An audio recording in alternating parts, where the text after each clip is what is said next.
The tragic story of forgotten 1990s boxer who had more knockout power than Mike Tyson. Morrison was deemed to have a more powerful punch than Tyson. Believe it or not, there was a boxer in the 90s that was considered to have a more powerful punch than Mike Tyson himself, but his story ended in tragedy.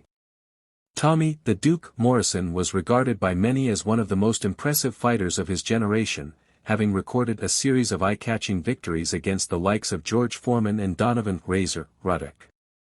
Many were keen to see Morrison, who also famously starred in Rocky V as Tommy Gunn, come up against Tyson in the ring. However, the fight never materialized.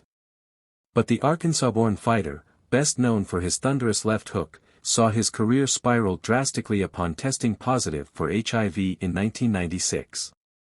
The diagnosis saw him banned indefinitely from his sport by the Nevada Athletic Commission, just before he was due to fight Arthur Weathers. While Morrison and his wife campaigned against the ban, claiming the result was a false positive, the ruling was upheld across the entire sport, ultimately causing an abrupt end to the fighter's career. Things got worse in 1997 when Morrison was convicted of driving under the influence after an incident left 3 people injured. He was ordered to spend time in rehab.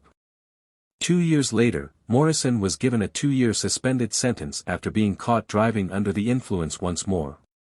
He was then arrested on charges of intoxication and possession of a weapon. At the turn of the millennium, ESPN reported that the former fighter bought a cave which he slept in after becoming convinced that the world was going to end in the year 2000. While the world was not struck by apocalypse, Morrison was ultimately sentenced to 2 years imprisonment for the aforementioned drugs and weapons charges, while he received an additional year for violating parole. By the time he was released, his health had started to deteriorate. Morrison did try to resurrect his boxing career, but that was to no avail, and in 2013, he sadly passed away at the age of 44. At the time of his death he was unable to move unaided.